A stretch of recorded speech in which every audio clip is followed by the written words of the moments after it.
Hello viewers, welcome to Kids Auto and Truck Repair. Today we have a 2018 Nissan Sentra. The customer complaint on this vehicle is the check engine light remains on the dash while the engine is running and the vehicle is losing power momentarily. Now I have to point out that the owner of this vehicle is one of our subscribers here on our YouTube channel. He drove all the way from New Jersey to come to our shop. His name is Sean. So Sean, I want to give you a shout out and I want to thank you for bringing business to us. Actually, Sean is sitting in the waiting area right now. He said if I have to spend the whole day at your shop so you can fix my vehicle, I will stay there. So he drove about 4 hours away to come to our shop. So Sean, once again, thank you. Behind the camera, we have our famous cameraman, Kyler. Kyler, thanks for being here.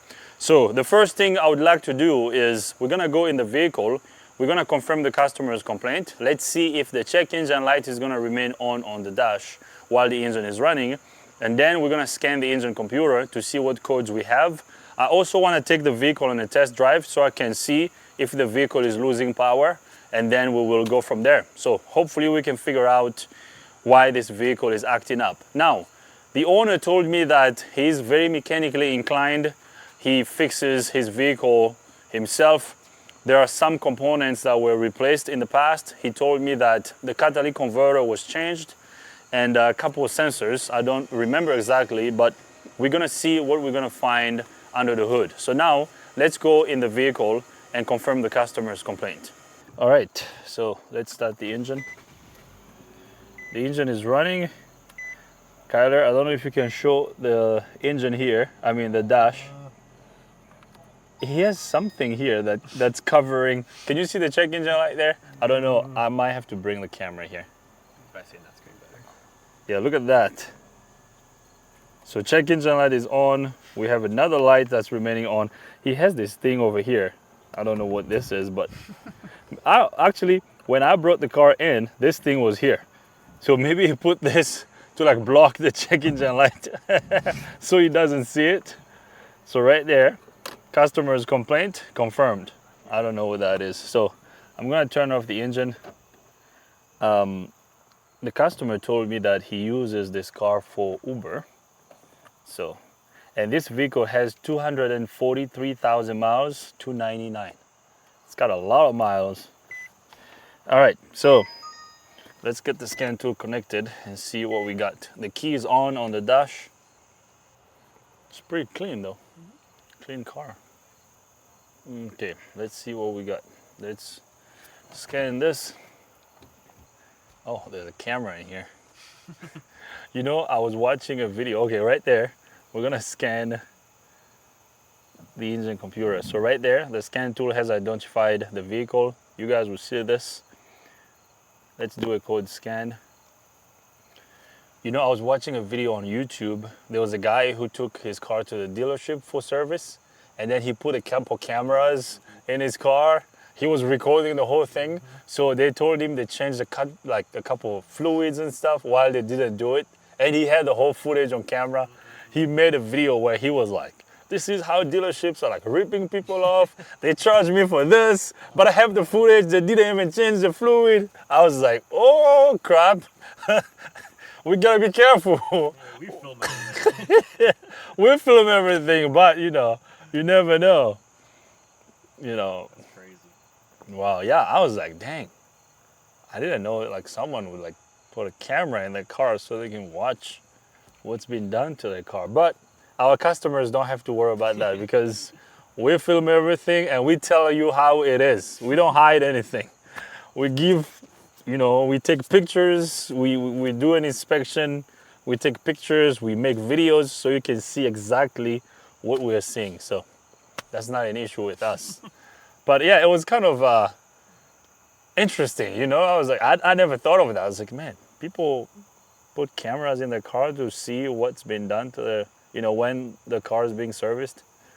All right, so let's do a code scan. Let's see what codes we have. Okay, we have 5 codes in the engine computer. First code is P0220, classic catalytic converter code.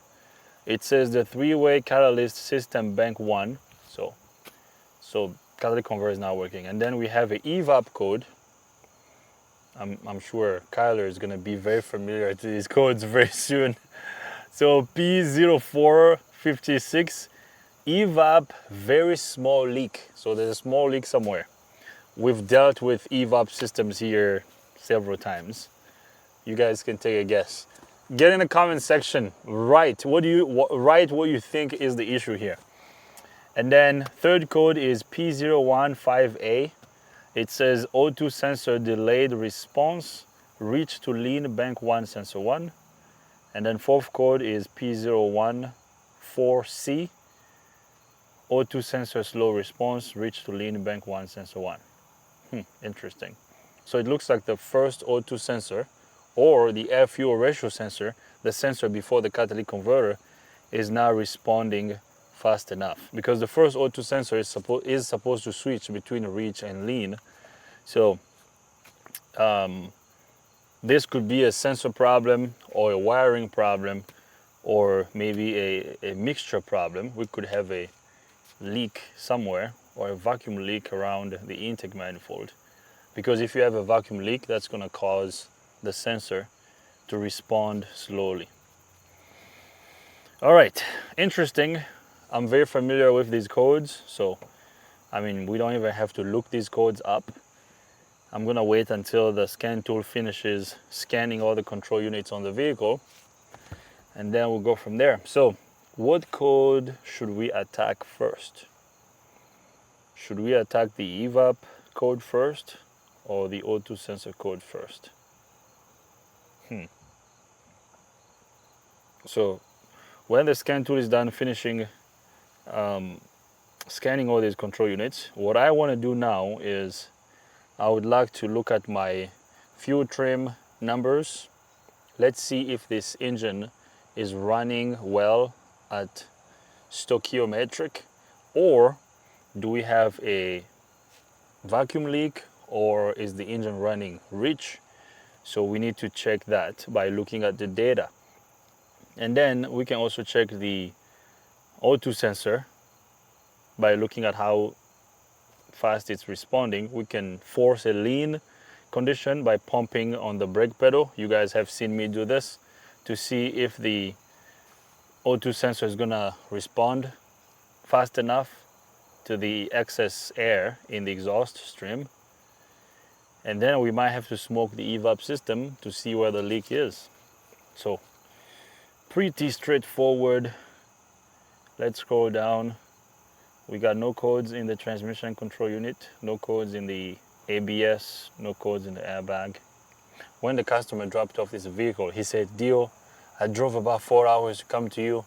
I don't want to take my car to anybody else. Please tell me you can fix it, because I use my car for Uber and I'm about to go do the inspection." I guess he has to get his car inspected next week. So he really wants it fixed. I said, okay, we'll look at it. I mean, I can't guarantee anything, but we will see what we can do. All right, scan tool is done scanning all the control units. Let's see what we got here. We got 4 codes in the BCM. We got some TPMS codes here. It looks like he has some TPS sensors that are not working. We got 4 codes on the generic side of the tool, same code. So we have a catalytic converter code, Evap code, and then O2 sensor slow response code. So now let's go into the engine computer. So we're gonna focus on what we have in the engine computer. Let's look at the codes one more time. Here are our codes. Let's go to data. Actually, let me look at freeze frame. I don't usually look at freeze frame, but it's a good habit to look at freeze frame. Let's look at the freeze frame of the first code. Freeze frame is a snapshot picture of the data in the engine computer when the trouble code is set. So what does it say here? This looks odd. Fuel trim was 100%. This looks off. Let's look at the other freeze frame. Long-term fuel trim bank 1, 103%. What?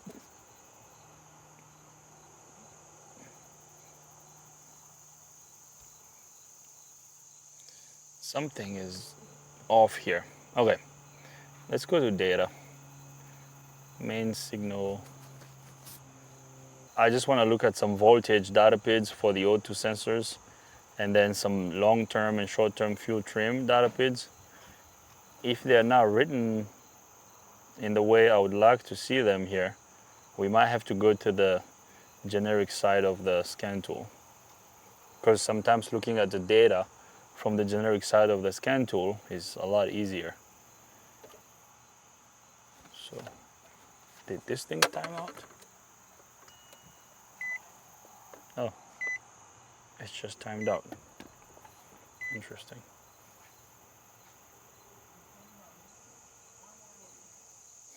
Interesting. Okay, you know what? Let's go to the generic side. Let's go to the OBD Direct. Might be easier to look at the data from here. We have freeze frame data for the P0420. So this was set in closed loop. Engine speed was 1063.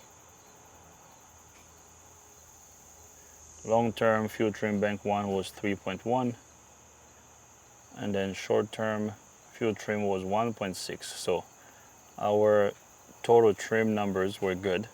So the good number when it comes to fuel trims is 10 plus or minus 10%. So short term plus long term. So let's go to data. Now we're gonna look at the data while the engine is running to see what we're gonna find. So let's customize this list. We're gonna deselect all these data PIDs. Let's grab engine speed, fuel system, mass airflow sensor data PID, short term and long term, O2 sensor data PIDs. What else? You see how the data is written here on the generic side? You know, we have O2 sensor voltage bank 1 sensor 2 and O2 sensor voltage data PID bank 1 sensor 1. This is how I like it. It's so easy to interpret this way. Okay, what else do we need? That's it for now. So I just want to look at my O2 sensor data PIDs and my fuel trim numbers. So, and then we will worry about the Evap code afterwards. So right now, key on, engine off. The first O2 sensor has a voltage of 2.250 volt. So it looks like this is a bias voltage. And then O2 sensor bank 1 sensor 2 is giving us a voltage of 0.2 volts. So now I'm gonna start the engine. Let's see what we got. So engine is running. So we are in closed loop. Now, right off the bat, I can tell that the engine is running well. We don't have a lean condition. We don't have a rich condition. Right now, total trim is 3.1%. So if you add long-term percentage to the short-term percentage, right now we have about it's fluctuating. So we have about 4.7.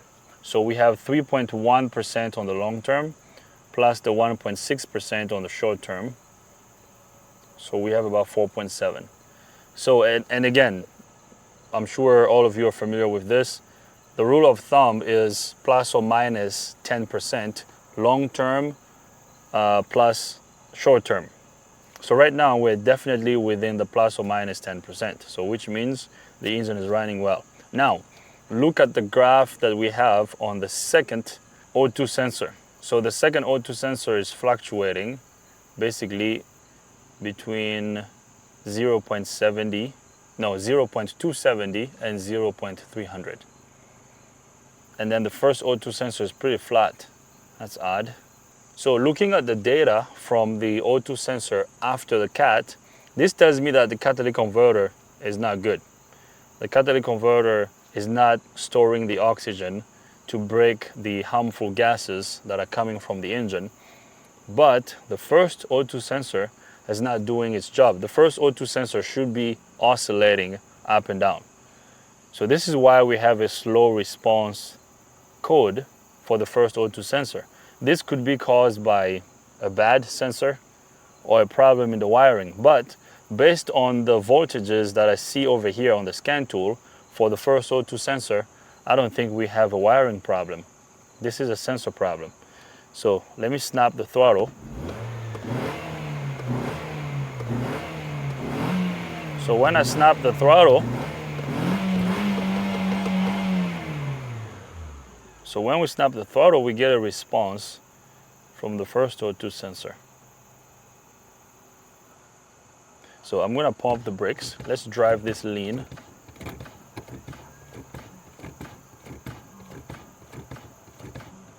Let's see if this thing is gonna go lean.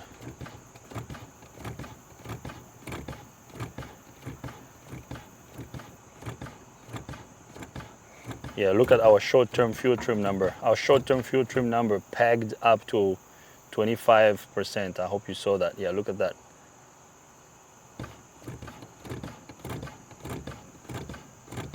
Yeah, so our short-term fuel trim number is going high because the computer is trying to compensate for that excess air. So the computer now is opening the injectors longer to send more fuel in the cylinders. And I see the first O2 sensor respond.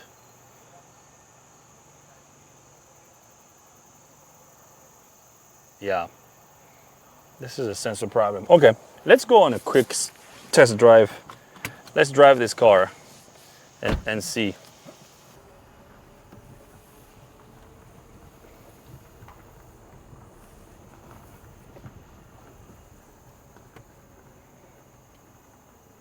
Okay, I mean, right now, our fuel trim numbers came down, so the numbers are normal. The the short-term fuel trim percentage went high because I was forcing the car lean. I was driving the engine lean, so that's normal. That's a normal response.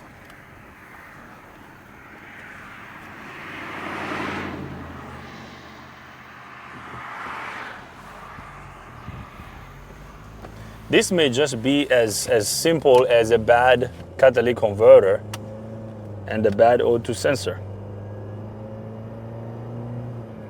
Because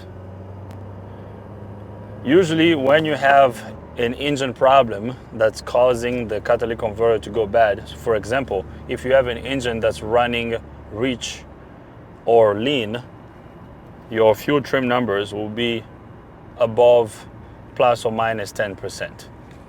And if that's the case, you have to fix whatever that's causing the fuel trim numbers to be out of whack first before you change the catalytic converter, because you just don't want to fix the cause. I mean, you just don't want to fix the concern without fixing the cause.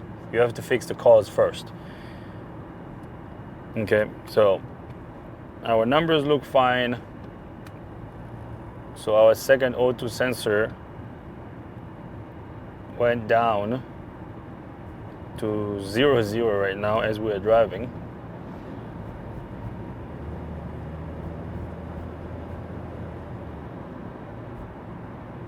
And let me put my engine temperature data pad here.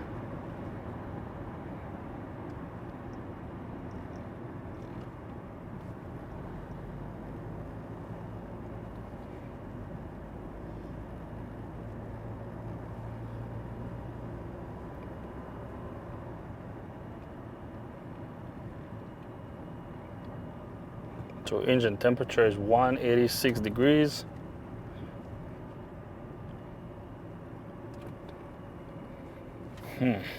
Okay.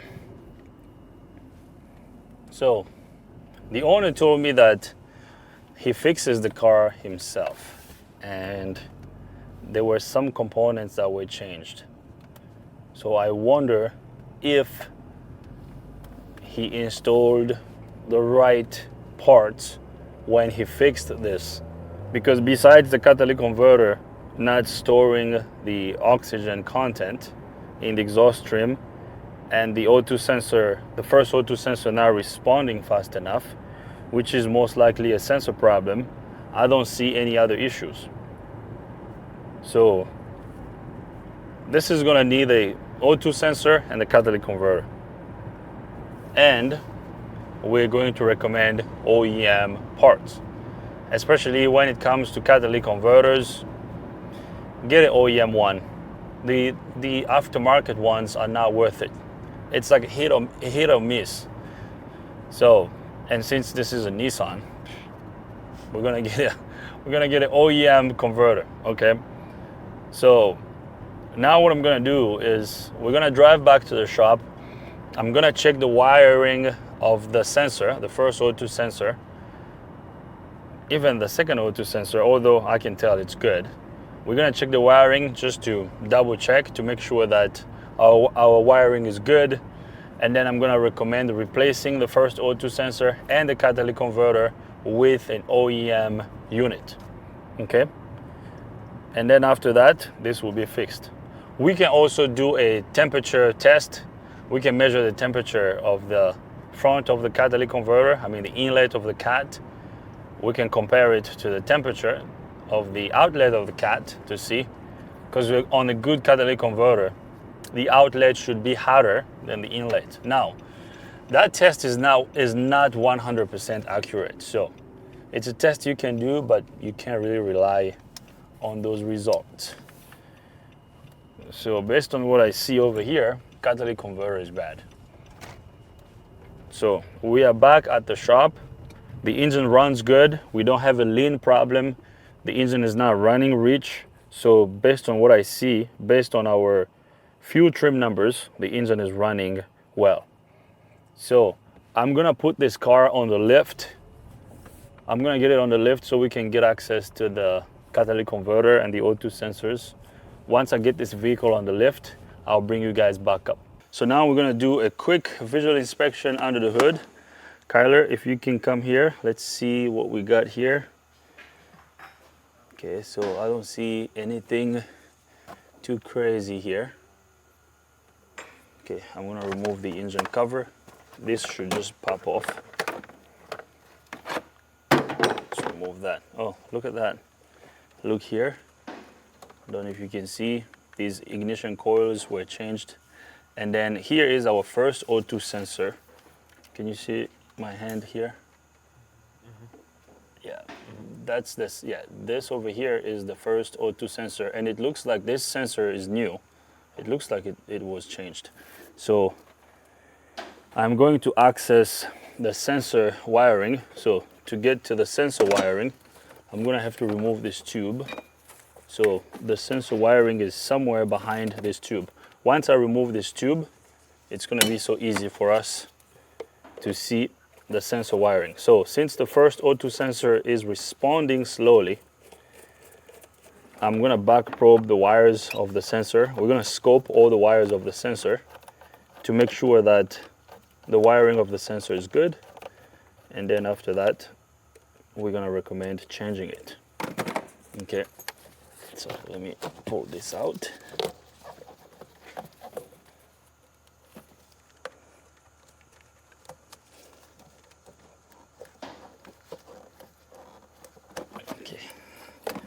We're gonna remove this tube. So I don't know if you can see this connector here. So this is the sensor wire. Yeah, look at it. Brand new. So I'm going to, let me see if I can. Actually, I'm just gonna back probe. It's a 4-wire sensor. I'm gonna back probe all those wires. Let me reconnect the sensor connector to the harness. So I'm gonna back probe all these wires. I'm gonna get my lab scope set up, and then I'll bring you guys back up. I got all the wires at the O2 sensor back probed. Kyler, if you can show everyone our connections here. So right there, we're using all our lab scope traces. We are back probing all the connectors, all the wires at the O2 sensor connector. So now I am going to connect this tube here because we're gonna have to start the engine. So it's gonna go right here. Okay. Gavin, you can take a break anytime if you want. I will after this. Okay. All right, so let's bring up our lab scope. Let's go to scope multimeter. Key off, engine off. We have minus 0.02 on the yellow trace, and then 0.01 on the green trace, and then minus 0.01 on the blue trace, and 0.00 on the red trace. So these are voltage readings. So now I'm going to turn the key on. Let's see what voltages we have.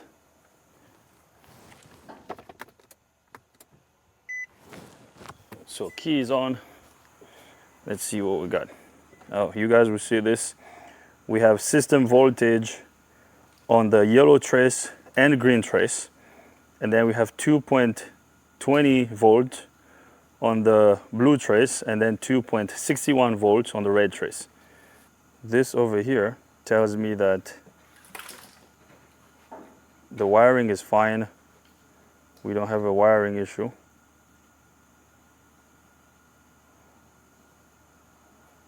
So now let's start the engine. Let's see what we got. I got to step on the brake pedal.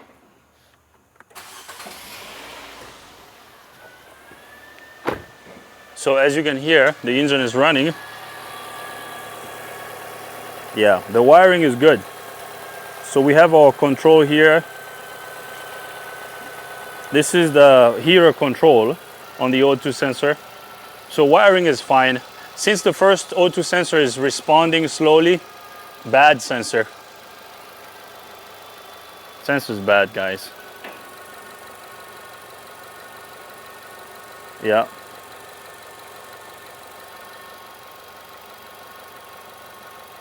Okay.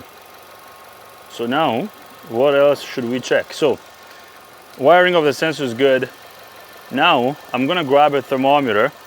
Let's lift up the vehicle. So we have a bad sensor and a bad catalytic converter. So let me get the vehicle up in the air. We're gonna do a temperature measurement of the inlet of the cat versus the outlet of the cat. And then we will, yeah, we're almost done. I mean, after this, we're gonna check the Evap system to make sure we don't have a leak, or we're gonna find a leak and then we should be good. Let me disconnect.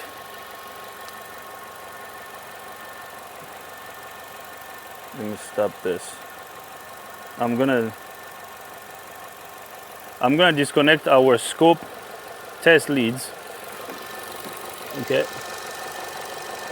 So Kyler, if you can show right there. I don't want to remove this air inlet tube. I'm just gonna pull out these test leads one by one.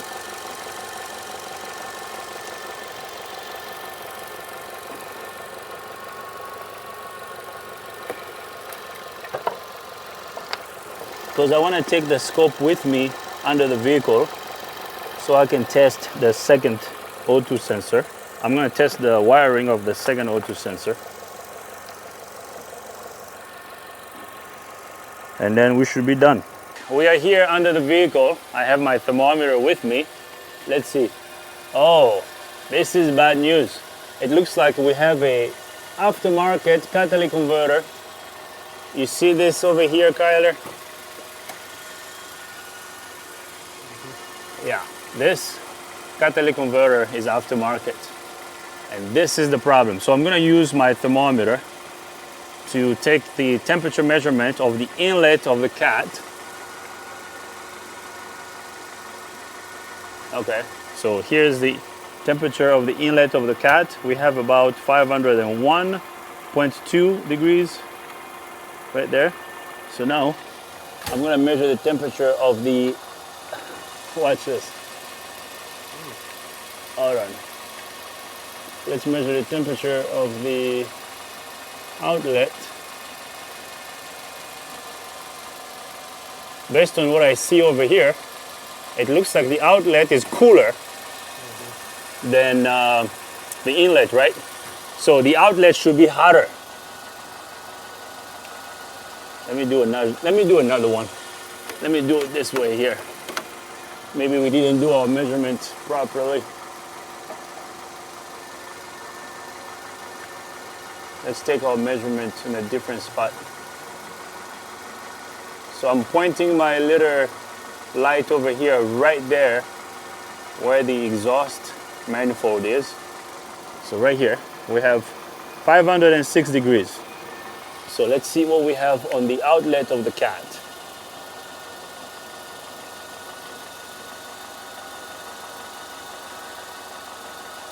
Look, 208 degrees. Yeah, so this cat didn't pass the temperature test, okay? And based on what we saw on the lab scope, on the scan tool, yeah, bad catalytic converter. And it looks like, do you want to come here and show this again? I mean, you might want to film it from this angle here. Careful. Look, whoever did this, they didn't do a good job. Look at this gasket. This is gonna start leaking eventually. And it looks like this was changed. I mean, the customer told me that. He said there was, this catalytic converter was changed not too long ago. So they didn't install a good cat. Now, with that being said, we don't even have to check the second O2 sensor, to be honest. We don't even have to test the wiring of it. I'm pretty sure the wiring of the sensor is good. Yeah. So this is going to need the first O2 sensor, OEM, catalytic converter, OEM, and then we should be good. Right, Kyler? Mm-hmm. What do you think? Yeah, I agree. You agree? Yeah, so while I'm here, so let's show the second O2 sensor. Here it is. That's can you see it? Yep. That's the second O2 sensor right there. This is the connector for it. Okay. Do we have to check this? Okay. While we're here, why not? I'm sure someone is gonna ask in the comment section, why didn't you check the wiring of the second O2 sensor? So, just for you guys, we're gonna go the extra mile.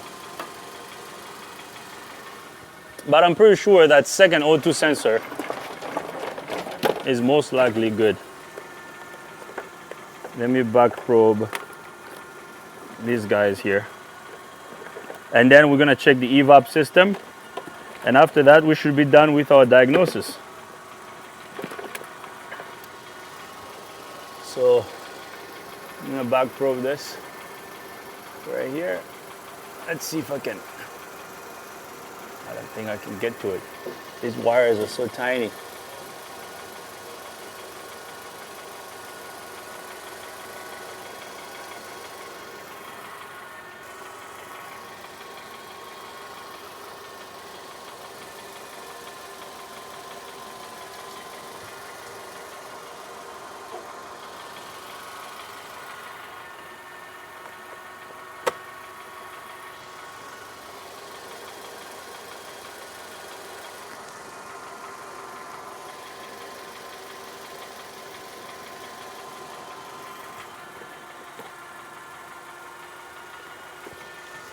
I have some wires that are not making good connections here.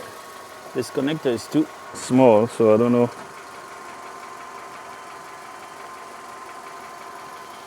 Yeah. Let me get the screen recorder going here. So here's what we have on the second O2 sensor.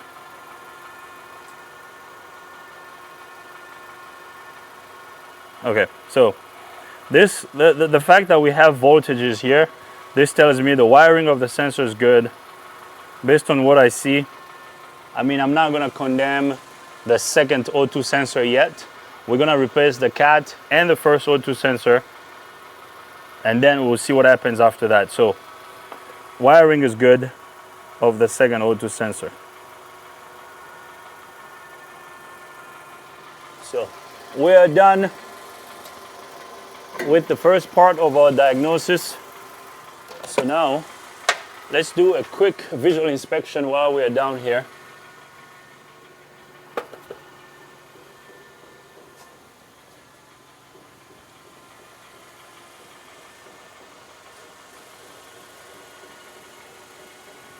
So nothing looks too crazy down here. His car is in pretty good shape actually.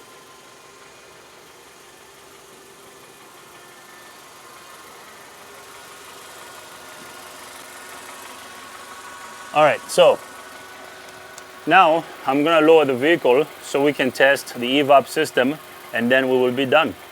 All right guys, we are back under the hood. I have my Autel scan tool connected to the vehicle.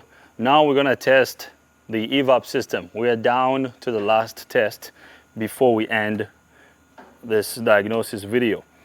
So what I'm gonna do now is I'm gonna close the vent solenoid in the back, and then we're gonna bring out our smoke machine. We're gonna send smoke through the service port over here, and then we should be good to go. Actually, Kylo, can you come show everyone what I'm about to do here? Let me remove this tube. It's gonna be easier to see the purge valve with this tube out of the way. Okay, so this over here, let me grab my light. Okay, so this over here is the purge valve. As you can see, this is a 2-wire component. This line goes to the intake manifold, and then this tube over here goes to the Evap system, and this is the service port for the Evap system. What I'm gonna do now is we're going to test this purge valve first, because maybe the purge valve is leaking. So I'm gonna undo this clamp over here.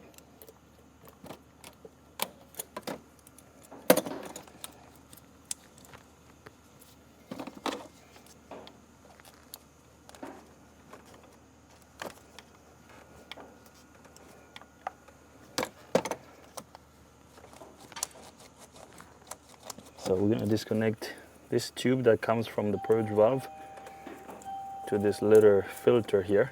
I'm gonna grab my vacuum gauge. I'll be right back. I have my smoke machine here. Before I get my smoke machine turned on, we're gonna check the purge valve first. So I'm gonna connect my vacuum gauge to this tube that comes from the purge valve. Now, the purge valve is a normally closed valve. So when I start the engine, we should not have vacuum on this side of the purge valve. So we shouldn't have vacuum on this line. If we have vacuum on this tube, that would mean the purge valve is stuck open. So I'm gonna put the gauge over here. Can you see that, Kyler? Okay, I'm gonna start the engine. Let's see. We shouldn't have vacuum there if the purge valve is good. Oh. Yeah, of course it's gonna die. You know why? Because I forgot to install this tube. Now there's a big vacuum leak there. Let's install this tube. Yeah, now it's gonna idle.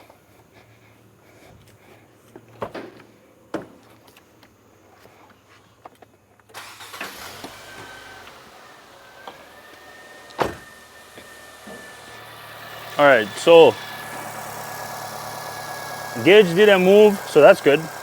So the purge valve is not stuck open. So the purge valve is good. All right. So one thing we know so far, in the Evap system, the purge valve is good. So now let's turn off the engine.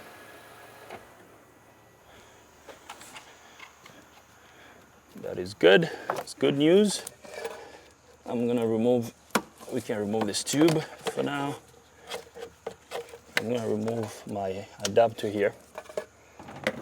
We're gonna install the line that comes from the purge valve back to this little filter here. Now we're gonna undo the service port of the Evap system. Okay.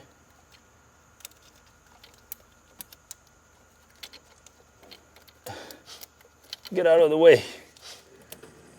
Okay. There's a little shredder valve right there. I don't know if Kyler can see that.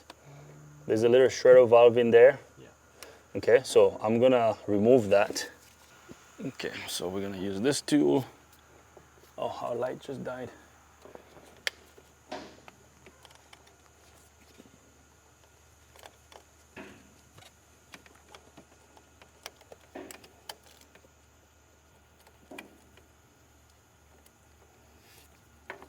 Okay, let me grab some needle nose pliers.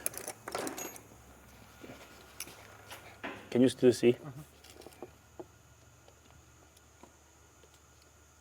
So here comes our shredder valve, Evap shredder valve. Okay, I'm gonna put it over here. Okay, I don't wanna lose it. Yeah. Okay, so now this opening is now open. So now we're gonna connect our smoke machine to that opening there. Okay, so I'm gonna get my smoke machine connected. We're gonna connect it to the battery. And then we have an adapter here that's gonna go to this service port right here of the Evap system. Nice. So now I'm gonna grab my scan tool. Let me get the screen recorder going first. So the scan tool has identified the vehicle. Everything looks good. Now I'm going to turn off the vent solenoid, and then we're gonna send smoke throughout the system. This one doesn't have blind spot. With blind spot warning, no, I don't think so. Because it doesn't have those little radars that we have that they put on the bumper. Let's do a quick code scan. Let me make sure the key is on. Okay, key is off.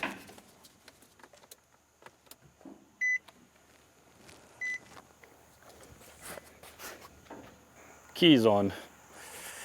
Very good. What?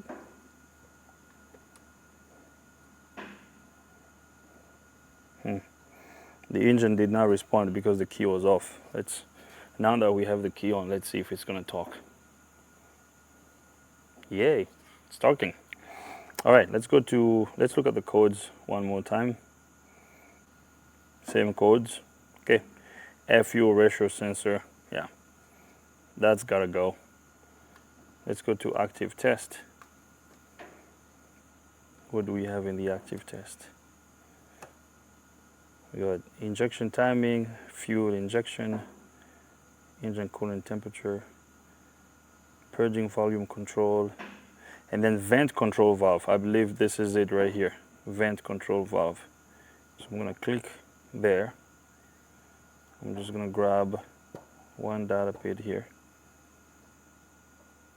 So, on, off. Oh, I think I can hear it. Let me go back here. Let's see. I think I heard the vent solenoid click. Oh, come back here, Kyle. I don't know if you can hear it. Watch. Can you hear it? There's a noise, pop, coming from, yeah. So that vent solenoid is next to the charcoal canister. The fact that I can hear it, this tells me that the wiring is good and the solenoid is most likely good. So on. Let me back out. Let's do it again.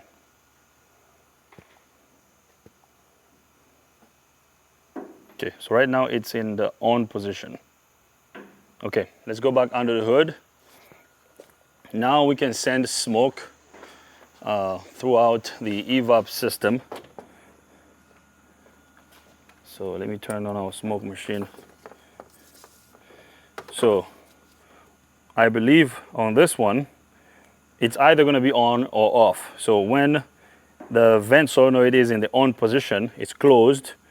The purge valve is also normally closed. So when we send smoke, baby, when we send smoke in the evap system, this smoke should be trapped in the evap system. So wherever smoke leaks from, that would be where the leak is. So, and then we're gonna watch this check ball over here. Check ball is, oh, hold on, let me see. Can we just block this to check that, make sure the check ball is working. All right, it's good. Let's reconnect this line. All right, so now we have smoke flowing throughout the evap system. We're gonna wait a little bit to see if there's a leak under the hood. I don't see a leak over here. Let's go to the back of the vehicle.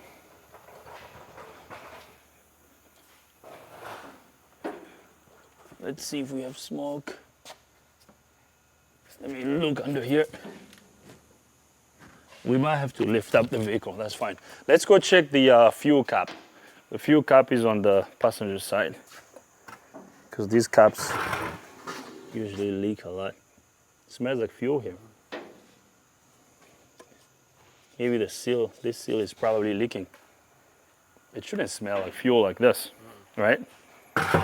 Guys, you guys can't smell the smell that we're smelling, but it smells like fuel back here.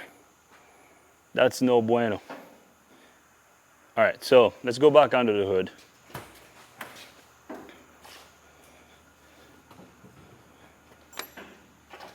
Oh, check this out. We're back under the hood. Look at the ball. The ball is going down. So that means there's no leaks. But since it smelled like fuel back there, the gas cap seal might be leaking a little bit, because, I mean, we've done evap tests here, Kyler. Have you ever smelled that in the back? No, right? Now, the fact that this check ball is dropping slowly, that is a good sign. It means this evap system doesn't have a leak. So I'm gonna put this scan tool over here. Let's lift up the vehicle. Okay, let's go under the car while we have smoke going throughout the evap system. Yeah, the check ball is still going. That's a good sign. Yeah, so let's lift this up. I just want to double check under the car to make sure that we don't have a leak. Perfect. All right, let's see what we got here. Now, Kyler, these lines over here, see these lines? So 2 of them will be the fuel lines. I think one is the fuel line, the other one is the evap line. So I'm looking over here. We don't have a smoke leak. We're gonna go back here.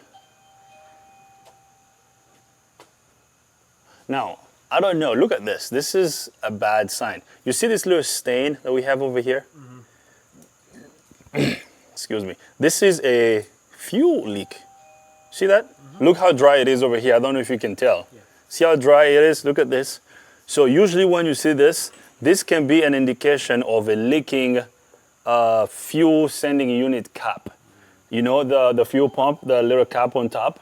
Sometimes it cracks, or the O-ring of the fuel pump starts leaking. So we might have to, let's see if we can get access to the fuel pump assembly by removing the back of the back seat to see if we can get access to it. Because this would also cause that fuel smell, you know? There might be a leak up there. And that would also cause a evap leak. Because if the fuel pump assembly is leaking, oh yeah, I don't know. Come back here, Kyler. Do you smell it? Smells like fuel. I mean, you can't see it on camera. Just smell it, you know? Smells like fuel back here. So, all right, guys. So as you guys can see, we do not have a leak over here. Okay, no, you know, smoke is not leaking. Oh, actually here. Here's our evap charcoal canister. This is the vent solenoid right here. I hope you can see it. Yeah, so we don't have a leak here. So that's a good thing. So now let's lower the vehicle and then I'll look in the back to see if we can remove the bottom cushion of the back seat so we can check out the fuel pump cap. All right, so let's see if we can pop out this this back seat piece. Let's see if it's gonna, oh, there we go, nice. Oh, very nice, here it is. There is this, let's see if I can remove this, oh no. So, Kyler, can you see this? Let me go grab my other light. All right, so this over here is our fuel pump access cap. I believe this thing turns like this.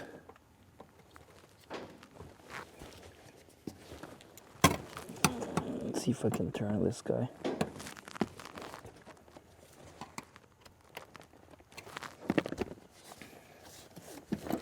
Someone put these freaking seat covers here.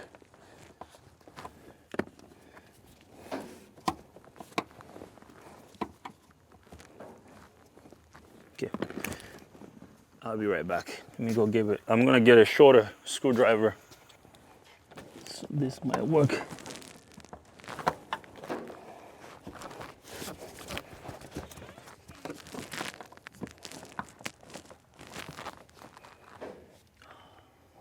Frick.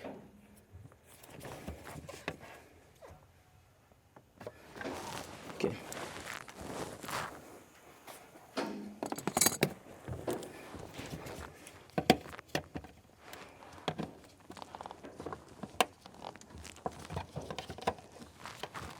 There we go.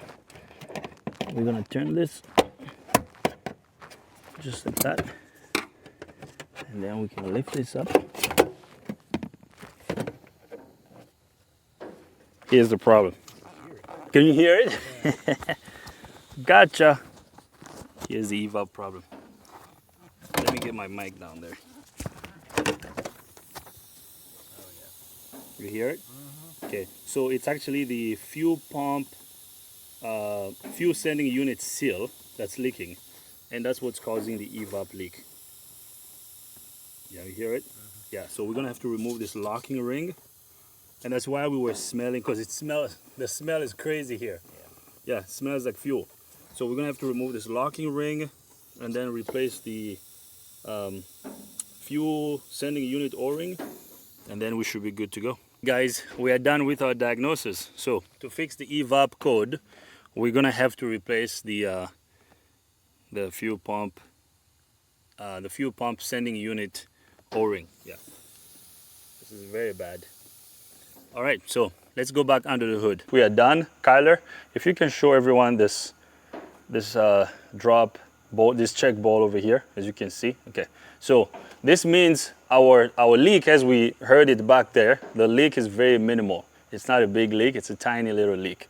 So what's happening is when the computer opens the purge valve to send vacuum in the Evap system so that the computer can test it, so what's happening is the computer opens the purge valve while the engine is running.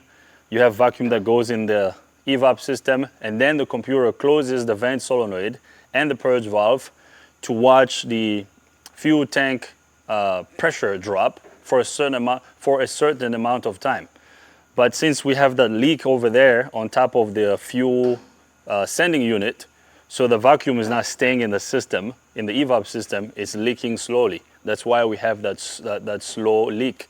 And then the computer knows that by looking at the fuel tank pressure sensor data pid.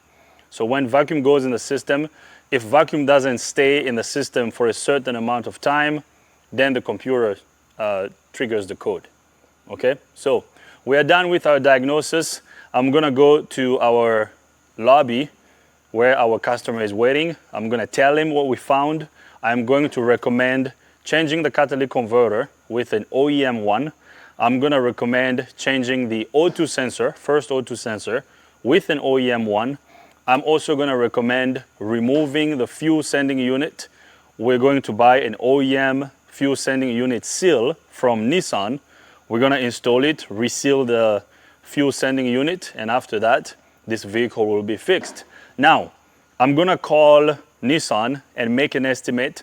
I don't know if all these parts are in stock at our local Nissan dealership. If all the parts are in stock, hopefully we're gonna get the job. If they don't have the parts in stock, we're gonna have to order them. And the owner of this vehicle came from New Jersey. So we're gonna tell him what we found. I don't know if he's going to wait, or I don't know if he's gonna come back to bring the vehicle back to us so that we can fix this. So I don't know. Now we're gonna go back to what I said earlier.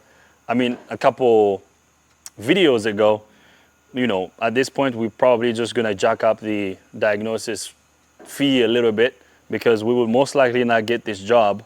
That's kind of what I think, because if these parts are not in stock, he's gonna go back to New Jersey, and after we tell him what's wrong, chances are he's gonna have someone out there replace these parts for him, or maybe he's gonna do it himself. So, and I told the customer when he brought the vehicle, I told him, if we don't get the job, this is how much it's gonna be. But if we get the job, this is how much it's gonna be. So he knows that it's gonna be slightly more expensive if we don't get the job. And the customer is okay with that. So we're gonna leave this right over here. I'll bring you guys back up if we get the job. If we don't get the job, I will also let you guys know. And then we're gonna move on to the next vehicle. I'm glad we figured out what was wrong with this. We're gonna have another happy customer. Another happy customer / another happy subscriber. So I hope you guys are happy too. Get down to the comment section, leave a comment, question, criticism, leave it there. If you're not a subscriber, subscribe to our YouTube channel. If you're a subscriber coming back to watch this video, I appreciate you. Cameraman Kyler, thanks for being here. See you guys next time. All right, guys, I wanted to let you know what the customer decided to do on this Nissan Sentra. I called the local Nissan dealer. I got the prices for all the parts that have to be changed on this vehicle. They don't have the catalytic converter in stock. They can get it tomorrow. So I made the estimate, I sent it to the customer. The customer told me that he's not ready to replace everything today. He will most likely do the repair himself, which I kind of had a feeling that that was gonna happen. So anyways, we're not getting the job. We're going to get this vehicle out of here, and then the customer is gonna drive back to New Jersey. He's gonna pay our diagnosis fee, and then we're gonna move on to the next vehicle. I hope you liked the video. If you liked the video, give it a thumbs up. Thanks for being here. See you guys next time.